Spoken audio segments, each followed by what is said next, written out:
Hello, Nick Richmond, President and co-founder of Matrix Home Solutions. I am proud to say over the last 16 years, we have renovated thousands of homes. We have a niche in the industry, which is finishing lower levels and turning them into amazing living spaces. In basement finishing, we have made our mark by becoming the largest and the most well-known basement finishing company in America.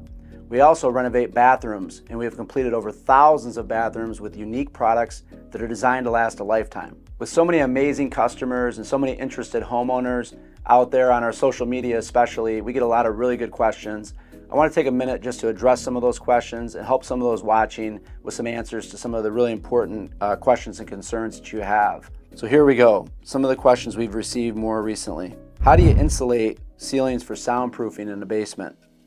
Well, I would recommend soundproofing, especially as you consider how you're going to use the space. If you're going to use the space for a theater area, or you're going to have a lot of loud music playing down there, or rambunctious kids down there entertaining their friends, you certainly want to insulate the space.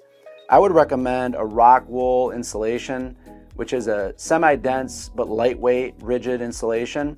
And that way you can pack it into those cavities and it will help deaden that sound. Also, you have to look at how you're building out the walls in the space. We use a unique Forever Wall assembly, which is our own proprietary wall system, which is comprised of a closed cell foam. We have our own rigs and our own operators that spray a closed cell rigid foam into the cavity of the wall. That helps with sound deadening too. And lastly, the furniture, the flooring, those selections are also going to help with deadening and dampening sound. Next question.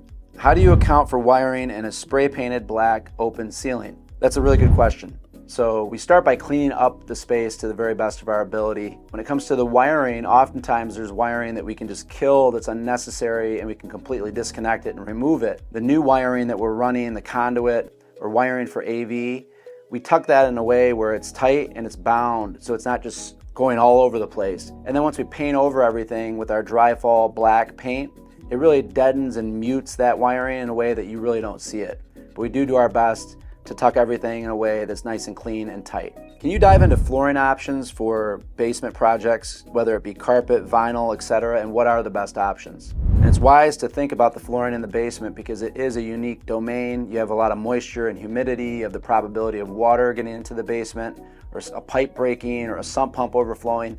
So your flooring is a careful consideration. Most often we're using a vinyl product, an LVP, a luxury vinyl plank, which looks and feels just like a wood floor, although it is not. It's actually floating or glue down depending on the situation. And that is bulletproof, and it has a long lasting warranty, and it will sustain against the typical moisture or water events in a basement. Carpet is nice. I would say that carpet, in my opinion, would go into a select area. So again, a theater room, a bedroom, if it's a cozy space that you want to warm up, I think carpet is great. But when I'm designing a basement and I'm looking at all the different elements, just like in your upper level of your home, if you have a bar area, you're probably erring towards using tile. In a bathroom, you'd probably want to use tile or vinyl. In the main common areas, I think vinyl is a nice choice because you have a lot of foot traffic and it's going to last. If you have a theater area or a bedroom, you may want to consider carpet. So the answer to that question is, for one, it's a preference, but the other thing is, how are the areas in that basement being used? You don't have to use the same floor throughout the entire basement space. You can mix it up depending on how those designated areas are going to be used. How do you keep the ceiling clean? Well, that's a really good question.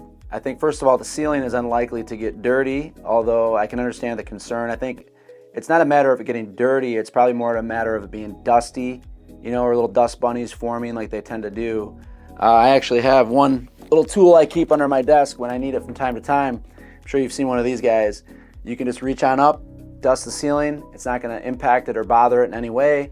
Or you could probably get out a leaf blower, a broom, just about anything you need to knock off that dust. But otherwise, the ceiling really shouldn't need cleaning. Now, if a kid kicks a soccer ball at the ceiling and it scuffs it, or they throw a peanut butter and jelly sandwich at the ceiling, something wild like that, that's a different situation altogether. But I think for typical dust and just cleaning, a typical feather duster would probably be the easiest way to clean that ceiling. Something with a long handle that makes it easier for you to do that.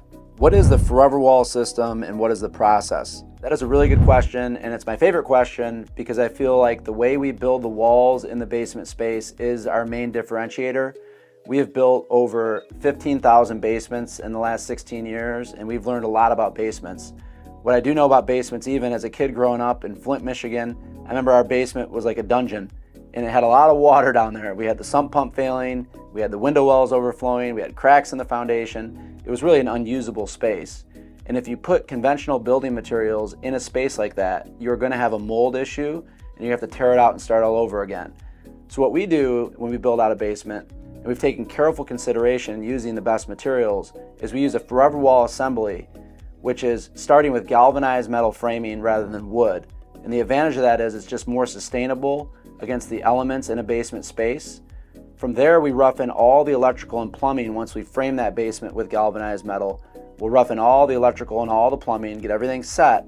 Then our spray foam operators come in with our own proprietary spray foam rigs, and we spray that basement cavity, the wall cavity, with a 2-pound closed cell foam. And the advantage of that is it stops the vapor diffusion from getting into behind that substrate, which is what causes that musty smell in a basement. And then last but not least, we encapsulate that space using our purple board substrate, which is the most sustainable substrate of its kind.